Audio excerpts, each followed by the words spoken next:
Hello everyone, welcome to prep IAS. मेरा नाम नीलम भाटिया है और मैं आपके साथ पॉलिटी के एनसीईआरटीज डिस्कस कर रही हूँ। अभी हम लोग क्लास 11th पर हैं और जो बुक हम लोग डिस्कस कर रहे हैं वो है आर कॉन्स्टिट्यूशन एट वर्क। एक बहुत ही इम्पॉर्टेंट बुक है ये। बहुत सारा इन्फॉर्मेशन आपको यहाँ से कॉन्स्टिट्यूशन से रिलेटेड जानने को मिल रहा है। ऑलरेडी इसके 7 चैप्टर्स हमने कंप्लीट कर लिए हैं और आज हम आ गए हैं 8th चैप्टर पे, local governments. Thank you so much for liking the series. I hope आप इसको कंटिन्यूसली देख रहे हैं।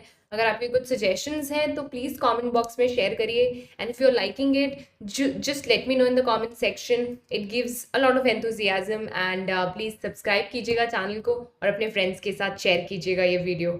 चलिए शुरू करते हैं। 8th चैप्टर आ गया है और अब हम पढ़ने वाले हैं लोकल गवर्नमेंट्स, यानी कि थर्ड टियर ऑफ गवर्नमेंट को हम लोग डिस्कस करेंगे। ऑलरेडी हमने लेजिस्लेचर, एग्जीक्यूटिव, जुडिशरी में कहीं ना कहीं सेंटर की वर्किंग को, स्टेट की वर्किंग को समझ लिया। अब टाइम आ गया है कि हम जो थर्ड टियर है गवर्नमेंट का, जिसे लोकल गवर्नमेंट कहा जाता है, उससे समझें।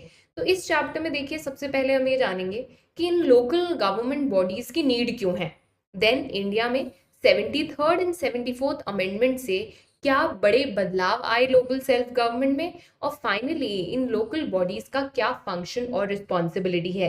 अगर आपको याद हो तो क्लास 9 की एनसीईआरटी में मैंने और डिटेल में आपसे इन सब के फंक्शंस के बारे में बात की थी। अगर आपने वो अभी तक नहीं देखी है, please go ahead and watch that series. वो इस चैनल की प्लेलिस्ट पर अवेलेबल है ना। लोकल गवर्नमेंट है क्या और क्यों जरूरी है, इसके लिए एनसीईआरटी ने आपको 2 केस स्टडी दी है। पहली केस स्टडी गीता राठौड़ जी के बारे में है, जो अपने गांव में बहुत अच्छे चेंजेस लेकर आती हैं। She actually brings about a lot of changes, जैसे कि वाटर टैंक्स को रिपेयर कराना, नए स्कूल बिल्डिंग्स कंस्ट्रक्ट करना, अपने गांव में ये इंश्योर करना कि डोमेस्टिक वायलेंस ना हो, एनवायरमेंटल अवेयरनेस फैलाना, एट्सेट्रा एट्सेट्रा। अब आप देखिए कि एक समय पर गीता राठौड़ एक हाउसवाइफ थी और आज वो आइकॉन है। जब भी आप पंचायत राज स्ट्रक्चर के बारे में पढ़ते हैं या सुनते हैं, so this a very good example of how local self government is empowering women and at the same time changing the landscape of the village. अब आप समझिए यहाँ लोकल का मतलब क्या है। जब आप उन लोगों द्वारा गवर्न किए जाते हैं जो आपके ही एरिया में रहते हैं। तो सरपंच अगर आपके गांव में है तो वो आपके ही गांव में रहेंगे। CM would not live at your place और PM will not live near you. But ये जो लोकल गवर्नमेंट है वो आपके करीब है, आपके नजदीक है, इसीलिए इसको लोकल गवर्नमेंट कहा जाता है। पहली केस स्टडी हमें गीता जी के बारे में बताई गई है। दूसरी केस स्टडी एक विलेज है, वेंगाई वसाल विलेज तमिलनाडु की, उसके बारे में बताया गया है कि कैसे, देखिए, इस विलेज के लैंड को जो वहाँ की स्टेट गवर्नमेंट है वो गवर्नमेंट ऑफिशियल्स को दे रही थी, 71 गवर्नमेंट एम्प्लॉयज को एलोकेट कर रही थी। तो इसके जो प्रेसिडेंट हैं इस पर्टिकुलर पंचायत के, उन्होंने कहा कि ये गलत है, it falls under our jurisdiction, आप हमारे पंचायत के लैंड को ऐसे किसी और को नहीं दे सकते। बाकायदा लॉ सूट चला और फाइनली कोर्ट का ये जजमेंट आया कि ऐसा डिसीजन स्टेट गवर्नमेंट का गलत था और पंचायत के कॉन्स्टिट्यूशनल स्टेटस को वायलेट करने के बराबर था। देखिए, दोनों ही जो केस स्टडीज हैं वो एक तरह से हमें ये बताना चाह रही है कि लोकल सेल्फ गवर्नमेंट कैसे आज की डेट में पावरफुल हो गई है, और इसके पीछे कहीं ना कहीं 1993 में आए बड़े बदलाव जिम्मेदार हैं, जब पंचायती राज को कॉन्स्टिट्यूशनल स्टेटस मिला, लोकल गवर्नमेंट को कॉन्स्टिट्यूशनल स्टेटस मिला। अब देखिए, कॉन्स्टिट्यूशनल स्टेटस का क्या मतलब है। इसे कॉन्स्टिट्यूशन में दर्ज किया गया, दूसरे शब्दों में इसे कॉन्स्टिट्यूशनल रिकॉग्निशन मिली। कोई भी चीज जब कॉन्स्टिट्यूशन में लिखी जाएगी तो उसको कॉन्स्टिट्यूशनल रिकॉग्निशन मिलती है, कॉन्स्टिट्यूशनल स्टेटस मिलता है। हो सकता है इससे पहले भी, ऑफ कोर्स, इससे पहले भी पंचायत एग्जिस्ट करती थी, इससे पहले भी सरपंच हुआ करते थे, इससे पहले भी लोकल सेल्फ गवर्नमेंट एग्जिस्ट करती थी इंडिया में, पर इस तरीके से इसे कॉन्स्टिट्यूशन में दर्ज किया गया, इससे ये यूनिफॉर्म हो गई और पूरे देश में एक तरीके का पंचायती राज चलने लगा। इसके बारे में हम डिटेल में बात करेंगे, but as of now what you need to understand is local self government got constitutional status in 1993। अब लोकल गवर्नमेंट है क्या। It is a government at the village और the district level. Village level और district level की government है जो लोगों के सबसे करीब है। याद करिए, थोड़ी देर पहले मैंने आपसे ये बात कही थी that they live near people. They closest to the common people, इसीलिए वो देख सकते हैं कि डे टू डे प्रॉब्लम्स क्या है। अब आपके पास की नाली खराब हो गई तो आप पीएम के पास नहीं जाएंगे, आपके सड़क की लाइट नहीं चल रही तो आप सीएम के पास नहीं जाएंगे। उसके लिए कोई आपको ऐसा इंसान चाहिए जो लोकली अप्रोचेबल हो, इसके साथ साथ जिसको लोकल नॉलेज हो, लोकल लोगों के कामों में इंटरेस्ट हो। आई होप आपने पंचायत सीरीज देखी है, अगर नहीं देखी है तो please go and watch it, right, you love it. जो आप पढ़ रहे हैं उसका आपको प्रैक्टिकल इम्प्लीकेशन वहां देखने को मिलेगा।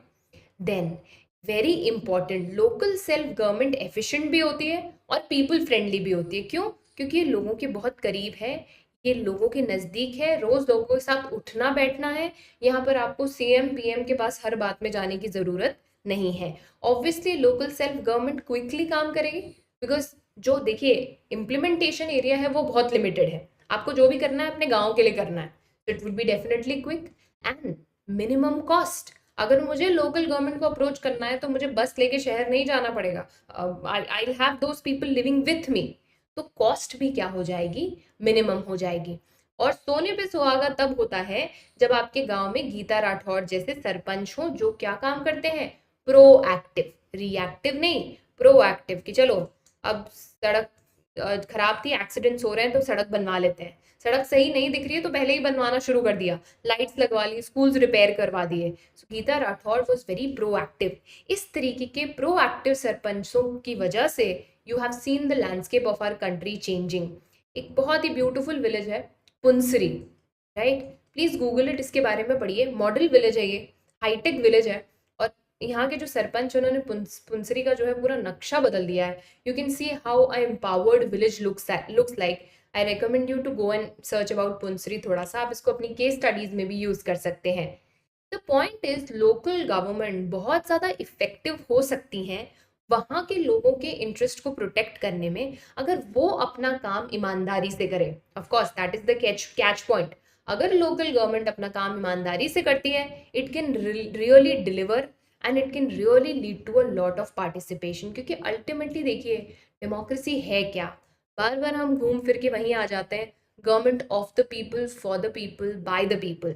अल्टीमेटली मीनिंगफुल पार्टिसिपेशन ही डेमोक्रेसी है, और लोकल सेल्फ गवर्नमेंट से अच्छा कोई तरीका नहीं है पार्टिसिपेट करने का। आप डायरेक्टली गवर्नमेंट की वर्किंग में पार्टिसिपेट कर सकते हैं लोकल सेल्फ गवर्नमेंट के through. At the same time इनकी अकाउंटेबिलिटी इंश्योर करना भी ईजी है। याद करिए मैंने आपको बताया था अकाउंटेबिलिटी का क्या मतलब है, आंसरेबिलिटी। जब आप लोगों से सवाल कर सकते हैं, वो जवाबदेह होंगे, उनको जवाब देना पड़ेगा। Imagine I have to go and ask a question to the PM, to the CM, it's difficult, पर मैं अपने सरपंच से ग्राम सभा के दिन सवाल कर सकती हूँ। ग्राम सभा सही काम कर रही है नहीं कर रही है, इसको ऑब्जर्व करना भी आसान है। फंड आया था लेकिन हमारे यहाँ स्ट्रीट लाइट नहीं लगी, फंड आया था लेकिन सड़क रिपेयर नहीं हुई। अकाउंटेबिलिटी इंश्योर करना लोकल गवर्नमेंट में ज़्यादा आसान है। एंड ऑब्वियसली अगर एक स्ट्रॉन्ग और वाइब्रेंट गवर्नमेंट हो तो ये दोनों ही एम आपके पूरे हो जाते हैं, यानी एक्टिव पार्टिसिपेशन भी और पर्पसफुल अकाउंटेबिलिटी भी। ऑब्वियसली ये इस बात पे बहुत डिपेंड करेगा कि किस तरीके की लोकल सेल्फ गवर्नमेंट आपके यहाँ पर है। Again repeating the same point, common people are more familiar with their local government, definitely. State government को अप्रोच करना, नेशनल गवर्नमेंट को अप्रोच करना डिफिकल्ट है, लोकल गवर्नमेंट को अप्रोच करना कंपेरेटिवली ईजियर है। तो लोकल गवर्नमेंट को अगर आप स्ट्रेंथन कर रहे हैं तो कहीं ना कहीं आप डेमोक्रेटिक प्रोसेस को स्ट्रेंथन कर रहे हैं। क्योंकि याद रखिए अल्टीमेटली डेमोक्रेटिक प्रोसेस क्या है, व्हाट इज डेमोक्रेटिक प्रोसेस, जहां लोग एम्पावर्ड हो, पीपल शुड बी एम्पावर्ड। अगर लोग एम्पावर्ड हैं तो that definitely would prove that you are having a good democracy, because democracy is about government of the people, for the people and by the people. Okay, awesome. अब बात करते हैं कि ये जो लोकल गवर्नमेंट है इसका ग्रोथ कैसे हुआ इंडिया में। तो जैसा कि मैंने आपको कहा कि ऐसा नहीं है कि 93 के बाद पहली बार भारत में पंचायत का कॉन्सेप्ट आया। सिंस टाइम इमेमोरियल हमारे पास ऐसी सेल्फ गवर्निंग यूनिट्स एग्जिस्ट करती थी विलेजेस में, जहाँ सभा बैठ जाया करती थी और मिलकर फैसला लेती थी। आपके कोई हेड हुआ करते थे विलेज के, जिनको आप पंच कहते थे, सरपंच कहते थे। These were people who were heading that particular area, जो सालों से यहाँ की बागडोर संभाले हुए थे। तो इस तरीके का सेंटर ऑफ पावर विलेजेस में कोई नई बात नहीं है। It always existed. इवन अगर आप ब्रिटिश एरा में चले जाएं तो इसके लिए लॉर्ड रिपन ने बहुत काम किया था, जिनको कहा जाता था father of local self government in India. ये बात याद रखिएगा, who is called the father of local self government in India? Lord Ripon. तो 1882 में इन्होंने भारत में इलेक्टेड बॉडीज बनाई, गवर्नमेंट बॉडीज बनाई विलेज लेवल पे, लोकल बोर्ड्स के नाम से। So he was actually the first one in the British Empire to really work towards local self government. इसीलिए लॉर्ड रिपन को क्या बोलते हैं? Father of local self government in India. But ये बहुत ज़्यादा सक्सेसफुल नहीं रहा, इन द सेंस ये बहुत जगह पर इम्प्लीमेंट नहीं हो पाया। जहाँ लोकल बोर्ड्स बने भी वो बहुत ज़्यादा इफेक्टिव नहीं थे, क्योंकि उनके पास पावर्स बहुत कम थे। धीरे धीरे इन पावर्स को बढ़ाया भी गया गवर्नमेंट ऑफ इंडिया एक्ट 1919 और गवर्नमेंट ऑफ इंडिया एक्ट 1935 से, जिसके बाद विलेज पंचायत स्टैब्लिश की गई कई प्रोविंसेस में। यानी आप ये कह सकते हैं कि ब्रिटिश इंडिया में कहीं ना कहीं लोकल सेल्फ गवर्नमेंट इंस्टीट्यूशनलाइज होना शुरू हो गई थी।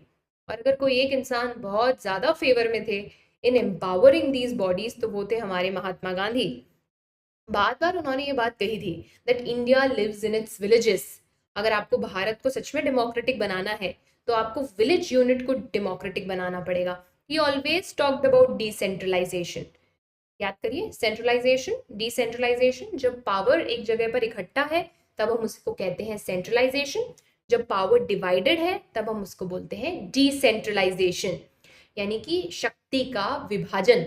महात्मा Gandhi always talked about decentralisation. उन्होंने कहा आप विलेज पंचायत को स्ट्रेंथन कीजिए, तभी डिसेंट्रलाइजेशन रियल सेंस में आ पाएगा। He was in favour of strengthening local self government.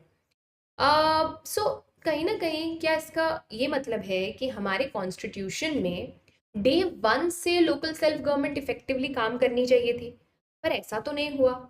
जब कॉन्स्टिट्यूशन बनाया गया तो लोकल सेल्फ गवर्नमेंट के कॉन्सेप्ट को स्टेट्स लिस्ट में डाल दिया गया। अच्छा, इससे ये बात भी याद रखिएगा कि लोकल गवर्नमेंट कौन से लिस्ट में आता है? स्टेट लिस्ट में। और इंटरेस्टिंगली लोकल सेल्फ गवर्नमेंट को डायरेक्टिव प्रिंसिपल्स में डाला गया। यहाँ पर एक बहुत बड़ा सवाल आता है, क्योंकि आप सबको मैं बता चुकी हूँ कि डायरेक्टिव प्रिंसिपल्स तो नॉन जस्टिशिएबल है।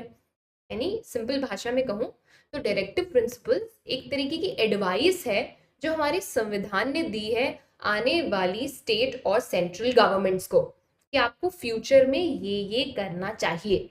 अब देखिए, एडवाइस का मतलब ये होता है कि या तो आप उसे माने या ना माने।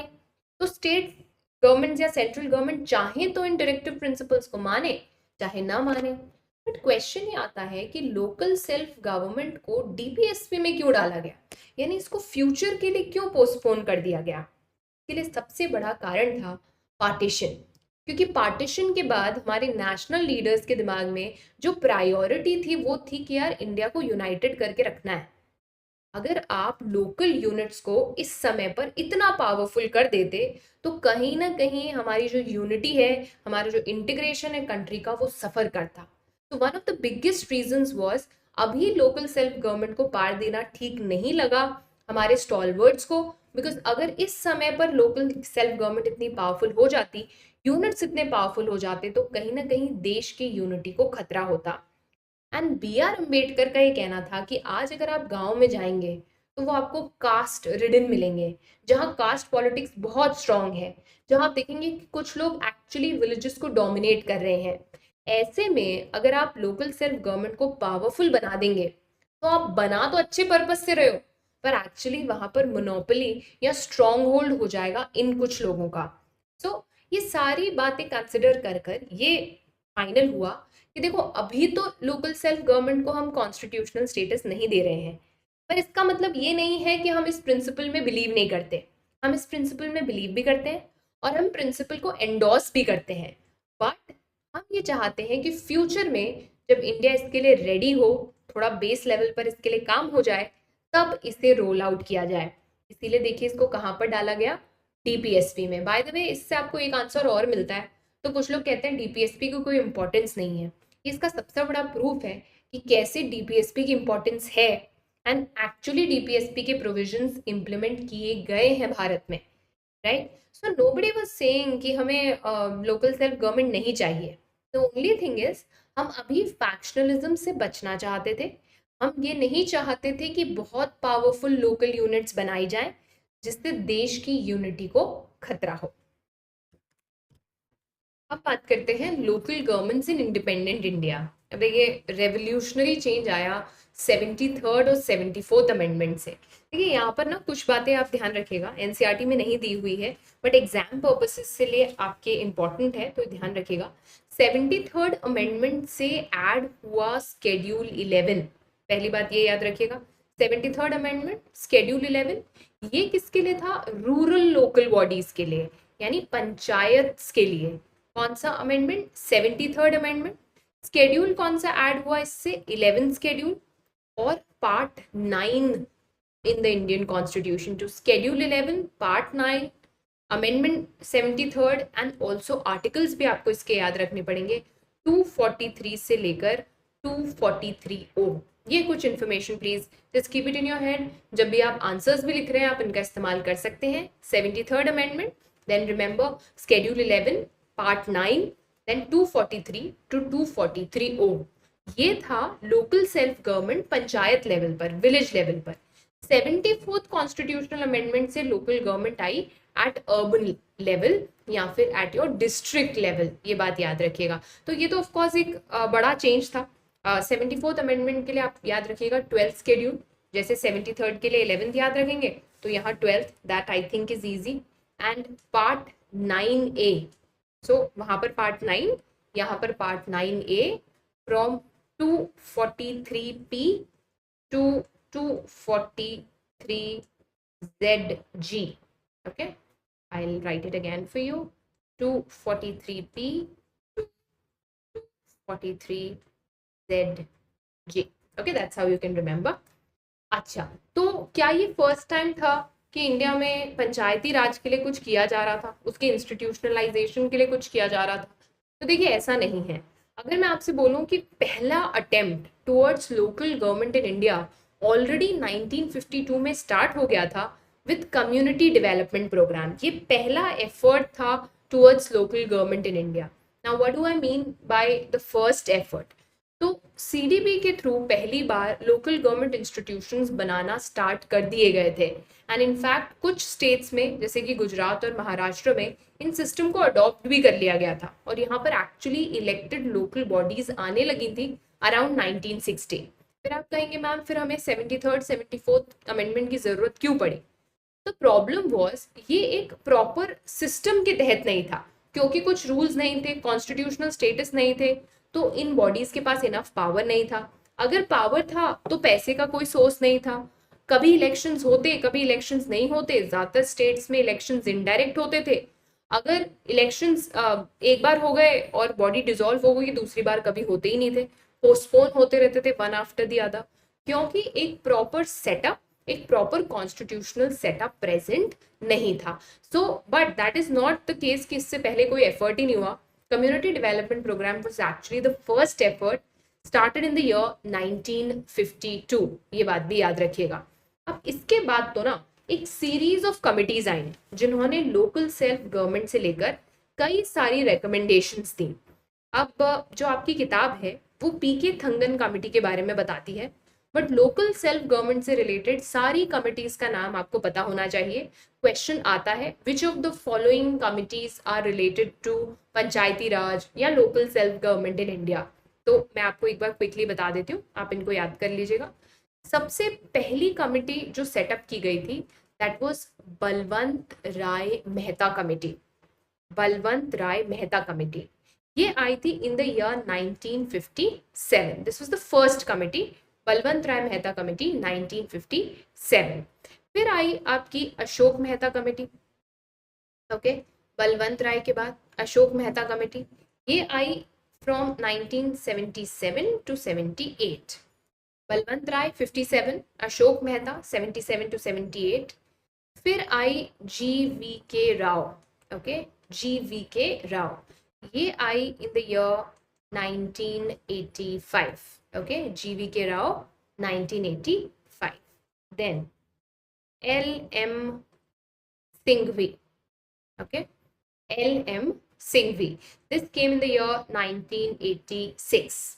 एंड फाइनली जो आपकी किताब में दी गई है, पीके थंगन इन द ईयर 1989, जिसने कहा टाइम आ गया है कि आप लोकल सेल्फ गवर्नमेंट को कॉन्स्टिट्यूशनली रिकॉग्नाइज करें। इसके लिए एक अमेंडमेंट आए, बाकायदा प्रॉपर इलेक्शंस हों, उनके फंक्शंस बताए जाएं, कहाँ से पंचायती राज का फंड आएगा, etcetera etcetera, everything should be constitutionally determined. वैसे आप इसको ना एक छोटी सी ट्रिक से याद कर सकते हैं, इन सारी कमिटीज को मैं आपको बता देती हूँ। अगर आपको इससे याद हो जाए तो आप ऐसे करके देखिएगा एक बार। तो जब आप इसको ऐसे याद कर सकते हैं, जब आप पंचायत में जाएं, जब भी आप पंचायत में जाएं, कहानी कुछ ऐसी है। तो बलवान अशोक, एक अशोक है पंचायत में जो काफी बलवान है, तो बलवान अशोक की राय ले लिया करो। ठीक, किसकी राय लेनी है? बलवान अशोक की राय लो, तो क्या होगा ना, आप ठगे नहीं जाओगे। ठीक है, सिर्फ याद करने के लिए है। कैसे याद करोगे? जब भी आप पंचायत जाओ तो बलवान अशोक की राय लो। ठीक है, किसकी राय लो? बलवान अशोक की। उससे क्या होगा? ठगे नहीं जाओगे। तो इससे आप क्या याद कर सकते हो? बलवंत राय मेहता कमेटी, बलवान अशोक था तो अशोक मेहता। राय लेनी है जीवी के राव, राय राव। लो, L L M Singhvi, L से लो, एल से एल एम सिंघवी। ठगे नहीं जाओगे, पी के ठंगन। क्या होता है ना, आपका ब्रेन एसोसिएशंस बनाकर चीजें याद रख लेता है। तो इस सेंटेंस से आप एसोसिएट करके और इन कमिटीज का नाम याद कर सकते हैं। अगर ये ट्रिक आपके लिए काम करे तो मुझे बताइएगा जरूर that it work for me, and नहीं भी करे तो भी बताइएगा कि नहीं समझ में आए हमको, वॉट एवर। अच्छा, अब बात करते हैं फाइनली 73rd 74th अमेंडमेंट की। क्विकली रिकॉल कीजिए, मुझे बताइए 73rd अमेंडमेंट से कौन सा स्केड्यूल ऐड हुआ, कौन सा पार्ट ऐड हुआ, कौन से आर्टिकल्स आए। 74th से कौन सा पार्ट, कौन सा स्केड्यूल और कौन से आर्टिकल्स आए। अभी थोड़ी देर पहले बताया था, रिकॉल करिएगा, बिना रिवाइंड करे पीछे जाए इस वीडियो के। लेट मी नो वो कौन कौन से अमेंडमेंट, वो कौन कौन से आर्टिकल्स और कौन से पार्ट और कौन से स्केड्यूल थे। अब देखिए हुआ क्या 73rd 74th अमेंडमेंट से। ऑलरेडी लोकल सेल्फ गवर्नमेंट तो एग्जिस्ट करती थी मैम अलग अलग स्टेट्स में, बट इससे आई सबसे बड़ी बात, यूनिफॉर्मिटी। जैसे राजस्थान में होगा वैसे ही गुजरात में होगा, वैसे ही आपके झारखंड में होगा। सो द आइडिया वाज सब जगह पर यूनिफॉर्मिटी आई लोकल सेल्फ गवर्नमेंट में। ये सबसे बड़ी बात है। किस चीज की यूनिफॉर्मिटी? स्ट्रक्चर की यूनिफॉर्मिटी और फंक्शन की यूनिफॉर्मिटी। कैसे दिखेगी लोकल सेल्फ गवर्नमेंट सबसे पहली बात, और किस तरह से काम करेगी, what would be its work structure. इन दोनों में सबसे पहले आई यूनिफॉर्मिटी। और इसके लिए 1992 में 73rd और 74 अमेंडमेंट को पास किया गया पार्लियामेंट द्वारा। 73rd अमेंडमेंट रूरल गवर्नमेंट के लिए था, जिसको हम पंचायती राज भी कहते हैं। 74th अमेंडमेंट अर्बन के लिए था, जिसको हम अर्बन जो है नगर पालिका कहते हैं। और ये फाइनली कब फोर्स में आया? 1993। तो 1992 में पास हो गया था और फोर्स में कब आया? 1993 में। ऑसम। अब आप देखिए, मैंने आपको क्लास की स्टार्टिंग में बताया था सेंट्रल गवर्नमेंट अमेंडमेंट लाकर कॉन्स्टिट्यूशनल स्टेटस तो बदल दिया, लेकिन हमने ये पढ़ा था कि लोकल गवर्नमेंट का मुद्दा तो स्टेट सब्जेक्ट था। अब ये थोड़ा सा प्रॉब्लम हो गया। तो अब स्टेट्स को ये इंस्ट्रक्ट किया गया कि इस कॉन्स्टिट्यूशनल अमेंडमेंट के हिसाब से आप क्या करिए, आप अपने अंदर के स्ट्रक्चर को बदलिए। आप अपने जो भी लॉज में आपको परिवर्तन लेकर आना है लेकर आइए। हम आपको 1 साल का समय दे रहे हैं। जिस तरीके के चेंजेस रिक्वायर्ड हैं उस तरीके के चेंजेस करिए, ताकि लोकल सेल्फ गवर्नमेंट को इम्प्लीमेंटेशन में लाया जा सके। 73rd गवर्नमेंट अमेंडमेंट से क्या आया? पंचायती राज इंस्टीट्यूशंस बनाया गया, एक 3 टियर स्ट्रक्चर। अब इस 3 टियर स्ट्रक्चर को समझिएगा, इससे पहले वाली क्लासेस में भी हमने ये डिस्कस किया है। सबसे पहले आती है आपकी ग्राम पंचायत। फर्स्ट यूनिट है आपकी ग्राम पंचायत। ठीक है, ग्राम पंचायत देखिए या तो एक विलेज के लिए होगी, अगर एक विलेज बहुत छोटी है तो 2 या 3 विलेजेस के लिए हो जाएगी इकट्ठी एक ही। Let's say 1 village is very small, छोटी छोटी 3 विलेजेस हैं, तो उसके लिए एक पंचायत बना देंगे। बट अगर विलेज अच्छी खासी बड़ी है so there would be 1 village. So it totally depends on कितनी विलेजेस हैं। अगर छोटी छोटी हैं तो 3-4 को मिला दिया जाता है, अगर बड़ी हैं तो एक ही विलेज के अंदर there would be a village, a gram panchayat. इसके ऊपर देखिए इंटरमीडिएटरी लेवल होता है जिसको हम बोलते हैं मंडल।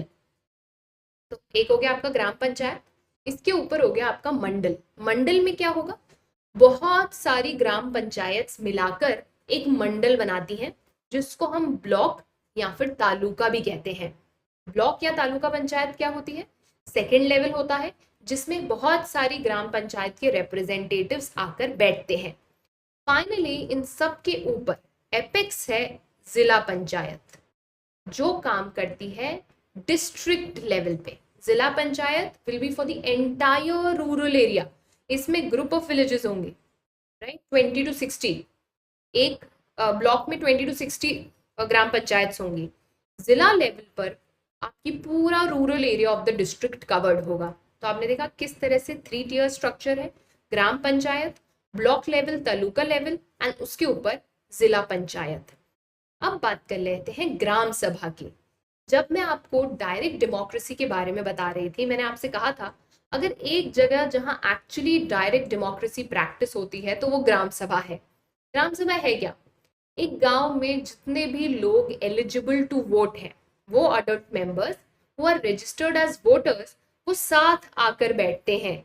और इस सभा को, जिसमें सारे गांव के लोग आ रहे हैं, उसको बोला जाता है ग्राम सभा।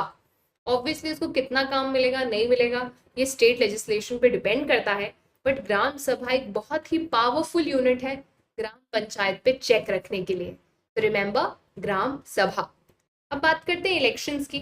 मैंने आपको बताया इससे पहले जो इंडिया में पंचायत स्ट्रक्चर्स एग्जिस्ट करते थे वहाँ डायरेक्ट इलेक्शंस नहीं थे।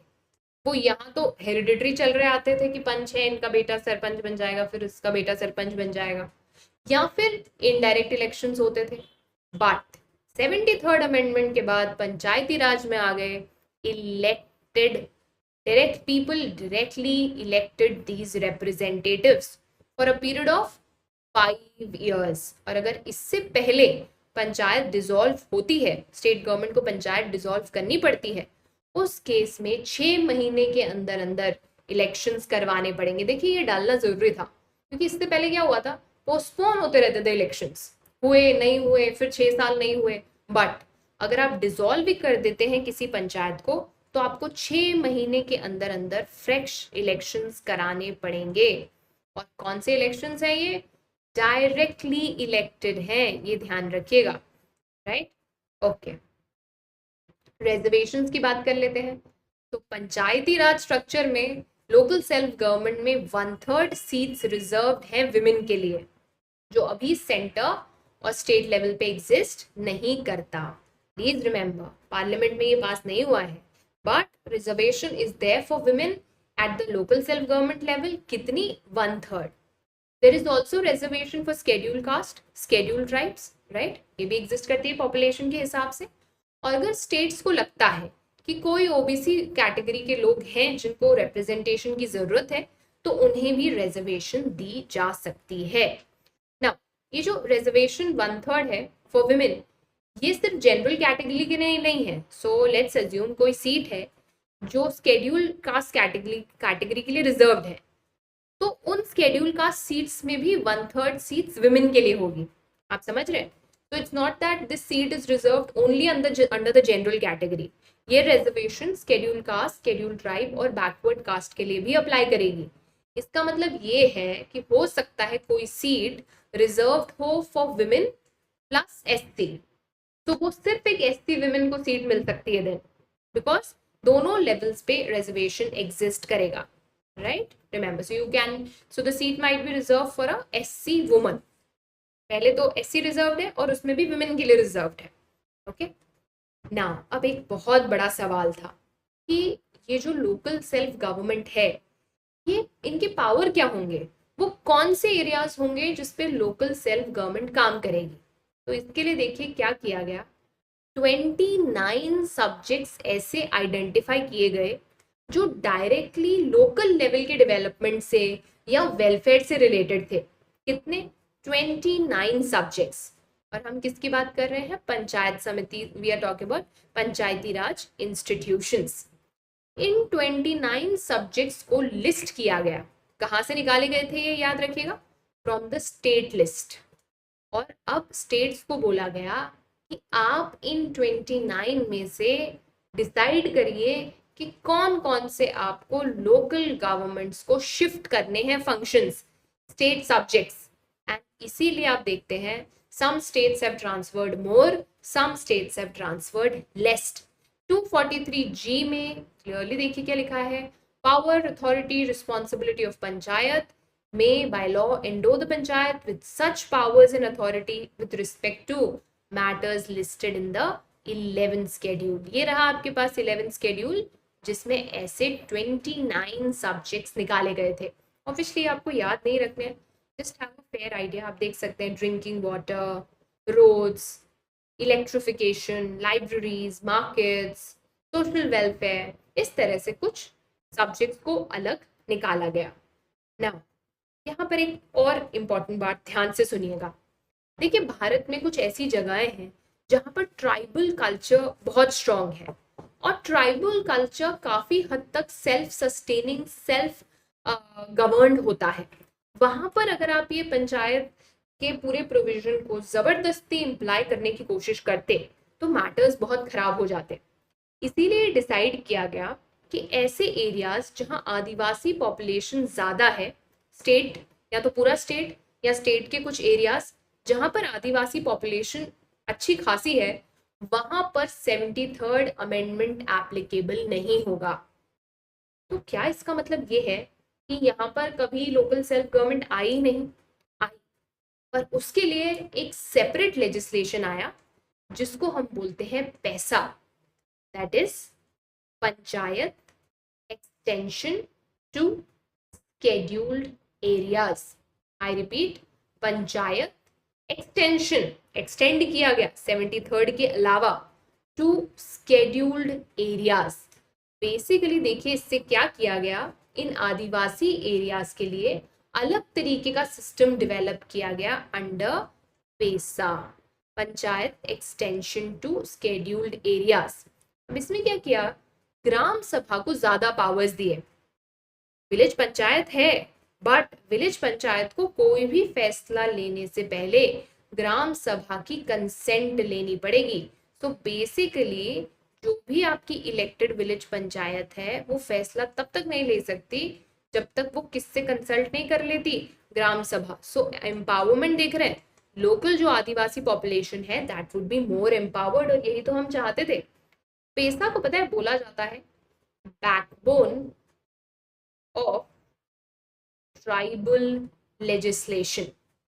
ये इतना इंपॉर्टेंट है, it is called backbone of tribal legislation. तो इस तरह से जो हम डिसेंट्रलाइजेशन या डाइवर्सिटी को रिस्पेक्ट करना चाहते थे वो रिस्पेक्ट बनी रही और लोकल सेल्फ गवर्नमेंट का इम्पैक्ट रूरल एरियाज तक पहुंच भी गया, जो आदिवासी एरिया है वहां तक पहुंच भी गया। अब आपने इलेक्शंस कराने, तो इलेक्शंस कराने के लिए आपको बॉडी चाहिए, इसके लिए स्टैब्लिश किया गया स्टेट इलेक्शन कमिश्नर। अब देखिए जो स्टेट गवर्नमेंट है उसके ऊपर मैंडेटरी है कि उसको स्टेट इलेक्शन कमिश्नर अपॉइंट करना होगा। काम क्या होगा स्टेट इलेक्शन कमिश्नर का, पंचायती राज इंस्टीट्यूशंस के इलेक्शंस कराना। इससे पहले तक देखिए वहां का लोकल एडमिनिस्ट्रेशन इसको करा लिया करता था, स्टेट एडमिनिस्ट्रेशन, बट वो किसके कंट्रोल में था, स्टेट गवर्नमेंट के कंट्रोल में। बट स्टेट इलेक्शन कमिश्नर किसी के कंट्रोल में नहीं है, वो ऑटोनमस है, just like election commissioner of India. But please remember, गलती नहीं करके आइएगा एमसीक्यू में, state election commissioner election commissioner के अंडर काम नहीं करते हैं। प्लीज, स्टेट इलेक्शन कमीशन एक इंडिपेंडेंट ऑफिस है, इलेक्शन कमीशन एक इंडिपेंडेंट ऑफिस है, ना तो ये एक दूसरे से लिंक है, ना ही state election commissioner election commission के अंडर काम करते हैं। Please get it straight into your head, ये दोनों अलग अलग बॉडीज हैं, डोंट गेट कंफ्यूज्ड। अब आपने काम दे दिए पंचायत को तो उनको फंड भी तो देना पड़ेगा, काम कैसे करेंगे बिना पैसे के? इसके लिए आई state finance commission. State government को ये बोला गया कि आपको स्टेट फाइनेंस कमीशन अपॉइंट करनी पड़ेगी हर 5 साल में एक बार, once in 5 years, like how you have your finance commission at the center। Commission करेगी क्या? लोकल गवर्नमेंट के फाइनेंशियल पोजीशन को इवैल्यूएट करेगी, रिव्यू करेगी और फिर ये बताएगी कि कितना रेवेन्यू डिस्ट्रीब्यूट किया जाएगा between the state and the local government. तो स्टेट कितना फंड दे लोकल गवर्नमेंट को, रूरल और अर्बन गवर्नमेंट के बीच में कितना फंड का डिस्ट्रीब्यूशन होगा, all that recommendation will come from state finance commission. देखिए करना जरूरी था, because if you are just giving responsibilities तो फिर लोकल सेल्फ गवर्नमेंट क्रिएट करने का कोई फायदा नहीं होता, unless and until you also give power in terms of money, in terms of funds. ऐसी गवर्नमेंट का कोई मतलब ही नहीं है जिसके पास कैपेसिटी नहीं है उन रिस्पॉन्सिबिलिटीज को पूरी करने की। ओके, तो 74th अमेंडमेंट किसके लिए है? अर्बन लोकल बॉडीज के लिए, नगर पालिकास के लिए। अब अर्बन से क्या मतलब है मेरा, what do I mean when I से अर्बन, कैसे डिफाइन करते हैं आप? मुंबई कोलकाता देख के तो आपको समझ में आ जाता है कि okay this is an urban area, but when the area small तो आप कैसे डिस्टिंग्विश करेंगे कि विलेज है या फिर ये टाउन है? तो देखिए सेंसस का जो डेफिनेशन है अर्बन एरिया को लेकर वो हम फॉलो करते हैं यहाँ पर कि मिनिमम पॉपुलेशन कितना होना चाहिए, 5000। एटलीस्ट उस एरिया के 75% जो मेल पॉपुलेशन है वो नॉन एग्रीकल्चरल ऑक्यूपेशन में होनी चाहिए, यानी एग्रीकल्चर से रिलेटेड नहीं होना, it should be non agricultural occupations, जहां 75% mail working population non agricultural occupation में है। और फाइनली कम से कम डेंसिटी कितनी है पॉपुलेशन, 400 पर्सन पर स्क्वायर किलोमीटर, कम से कम 400 लोग पर स्क्वायर किलोमीटर है। अगर ये तीनों क्राइटेरिया मीट होते हैं तो आप उसे अर्बन एरिया मानते हैं। That's how you define an urban area. So अगर हम 2011 सेंसस के हिसाब से चले, 31% of India's population lives in urban area, तो हमें वही सारा जो हमने 73rd अमेंडमेंट के through local self government at village level establish करी, वैसा ही हमने 74th के थ्रू अर्बन एरियाज में करी। और यहाँ पर भी एक लिस्ट जो है प्रिपेयर की गई। ऑफ कोर्स यहाँ पर स्केड्यूल कौन सा था, 12th स्केड्यूल। बोला गया स्टेट गवर्नमेंट को कि आप इनमें से कुछ फंक्शंस को ट्रांसफर करिए, किसको, अर्बन लोकल बॉडीज को, प्लीज रिमेंबर दैट। अब देखिए मैंने आपसे कहा था क्योंकि ये स्टेट सब्जेक्ट था इसीलिए हर स्टेट को इसके लिए अपने कानून में बदलाव करना पड़ा और इसके लिए डेफिनेटली टाइम दिया गया था। मोस्ट स्टेट्स ने धीरे धीरे करके इसको कर लिया, किसी ने जल्दी किया, किसी ने लेट किया, but finally everybody implemented it. और आज की डेट में आप देख सकते हैं कुछ डेटा दिया हुआ है, इतने सारे जिला पंचायत हैं हमारे पास, इतनी सारी म्यूनिसिपैलिटीज हैं, पंचायत बहुत ब्यूटीफुल काम कर रही हैं। ये जो 73rd 74th अमेंडमेंट आया उससे कहीं ना कहीं पूरे देश के पंचायती राज स्ट्रक्चर में यूनिफॉर्मिटी आ गई, समानता आ गई। जैसे राजस्थान में 3 टियर स्ट्रक्चर है वैसे ही गुजरात में 3 टियर स्ट्रक्चर है, ये सबसे बड़ी बात थी। एंड ऑफ कोर्स जो रिजर्वेशन दी गई विमेन को उसने तो गेम ही चेंज कर दिया। आज आप कितनी सारी सक्सेस स्टोरी देखते हैं विमेन सरपंच की, जिन्होंने ना केवल अपनी लाइफ बदली, अपने विलेज की लाइफ बदली। आप बस गूगल करिए, there are an number of examples from villages of Rajasthan, Gujarat, Haryana, जहां पर an number of women sarpanches have actually changed the face of their villages, right. और इसका रीजन सबसे बड़ा ये था that they were given a chance to be very very simple there, right. तो इस रिजर्वेशन के थ्रू उनको चांस मिला एंड जैसे ही चांस मिला women really gained power, they gained confidence and they did something for their village also. क्योंकि obviously वो sensitive भी ज्यादा थी अपने इश्यूज को लेकर, अपने गांव के इश्यूज को लेकर, ज्यादा डिस्कशंस में भी इन्वॉल्व थी, इसीलिए उन्हें एग्जैक्टली पता था how to change the face of the country of their village ना। इसका मतलब ये नहीं है कि मेल सरपंचेस ने कुछ नहीं किया, डेफिनेटली वहां भी बहुत सारी सक्सेस स्टोरीज एग्जिस्ट करती हैं। देखिए इसके साथ साथ हमें इसका डार्क साइड भी पता होना चाहिए। बहुत सारी जगह पर सरपंच पति का कॉन्सेप्ट भी चलता है, यानी देखिए डमी के लिए women are made to sit on the गद्दी, ठीक है, क्योंकि रिजर्वेशन है, बट एक्चुअली सारा कामकाज किसके हाथ में होता है, द हस्बैंड और द सन और हुएवर, यानी कि वो एक तरह से प्रॉक्सी होते हैं। ये भी रियलिटी है, पंचायत सीरीज में भी ये बात दिखाई गई है। सो प्लीज रिमेंबर सरपंच पति is a reality, right, proxies is a reality, but इसका नंबर धीरे धीरे कम हो रहा है। एंड इसके लिए और जितनी अवेयरनेस आएगी, जितना औरतें इस बात को समझेंगी, लोग इस बात को समझेंगे, definitely this will change for better. But sarpanch पति जैसी प्रॉब्लम्स एग्जिस्ट करती हैं, ये भी एक रियलिटी है। Obviously scheduled caste scheduled tribes को रिजर्वेशन दी गई, इससे कहीं ना कहीं उनको भी काफी रिप्रेजेंटेशन मिला। तो वो जो अंबेडकर सर का प्रॉब्लम था या उनको जिस बात का डर था, उसको यहाँ पर रिजॉल्व किया गया कि कोई एक पर्टिकुलर ग्रुप डोमिनेट नहीं करेगा या हेरिडिटरी नहीं चलती आएगी। There are actually reserve seat for scheduled caste scheduled tribes, और इनफैक्ट अगर किसी स्टेट को लगता है कि किसी बैकवर्ड कास्ट को रिजर्वेशन की जरूरत है तो उनके लिए भी सीट्स रिजर्व की जा सकती हैं, ये याद रखिएगा। इन रियलिटी ये जो बॉडीज हैं वो काफी रिप्रेजेंटेटिव हुई हैं। अभी भी कई एरियाज में स्ट्रगल है। क्यों? क्योंकि देखिए, जिनके पास ट्रेडिशनली पावर था, it is not very easy to give up that power, right. तो वो जो पावर स्ट्रगल है वो आज भी कई एरियाज में एग्जिस्ट करता है। विमेन बीइंग प्रॉक्सीज, ये भी एग्जिस्ट करता है कि आपने दिखावे के लिए उनको बिठा दिया, बट असल में उनके पास कोई पावर नहीं है।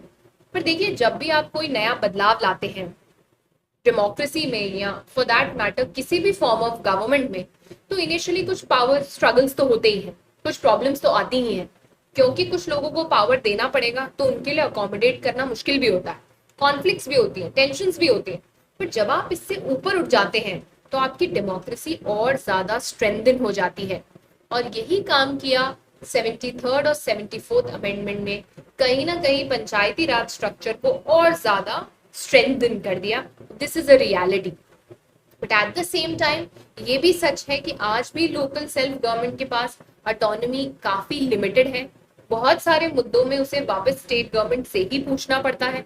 बहुत सारे स्टेट्स ने अपने बहुत सारे सब्जेक्ट्स को अभी तक ट्रांसफर नहीं किया है। तो जिस तरह से लोकल सेल्फ गवर्नमेंट को काम करना चाहिए वो आज भी बंधी हुई है कुछ मामलों में। But at the same time अगर आप प्रोएक्टिव केसेस देखें, जैसा कि मैंने आपको पुनसरी का एग्जाम्पल दिया, जहां सच में सरपंच कुछ बदलना चाहते थे, उन्होंने पूरे विलेज को हाईटेक कर दिया, कंप्यूटर लिटरेसी पहुंचा दी, एम्प्लॉयमेंट बढ़ा दिया। सो ऐसा नहीं है कि स्कोप ऑफ वर्किंग नहीं है, but at the same time जरूरत है कि लोकल गवर्नमेंट को और ज्यादा एम्पावर किया जाए। एंड वेरी इंपॉर्टेंट, ज्यादा फंड्स का एलोकेशन हो, क्योंकि कई बार ये देखा गया है कि लोकल सेल्फ गवर्नमेंट को पावर या रिस्पॉन्सिबिलिटी तो मिल जाती है पर उसके बराबर पैसा नहीं मिलता। And at the end of the day you need fund to work. Local bodies के पास खुद के फंड्स तो बहुत लिमिटेड है, वो या तो स्टेट गवर्नमेंट पे डिपेंडेंट है या सेंट्रल गवर्नमेंट पे डिपेंडेंट है। आपका रेवेन्यू आता है 0.24%, खर्चा है 4%, यहीं पे देख लीजिए, you earn much less than what you spend. So this actually makes them dependent. किस पर? ग्रांट्स पे। और ग्रांट्स कभी आती हैं, कभी नहीं आती, कभी कम आती हैं, कभी ज्यादा आती हैं। डेफिनेटली इट्स टाइम कि थोड़ा और पावरफुल बनाया जाए लोकल गवर्नमेंट को, ताकि रियल डिसेंट्रलाइजेशन ऑफ पावर हो। बिकॉज रिमेंबर, घूम कर हम वहीं आ गए, डेमोक्रेसी का मतलब ही क्या है? Decentralisation of power. तो अगर हम इन लीगल प्रोविजंस को चाहते हैं कि सच में ये इम्प्लीमेंट हो, तो कुछ और पावर, कुछ और रिसोर्सेज, कुछ और financial independence local self government को दी जानी चाहिए। Late me know in the comment section, आपको क्या लगता है? अगर आप में से कुछ लोग विलेज एरियाज से हैं तो अपने एक्सपीरियंसेस बताइए, या अर्बन एरियाज में भी आपके लोकल सेल्फ गवर्नमेंट के साथ क्या एक्सपीरियंसेस रहे हैं वो शेयर कीजिएगा। And let me know what do you think about this series. All the best, see you with the next chapter.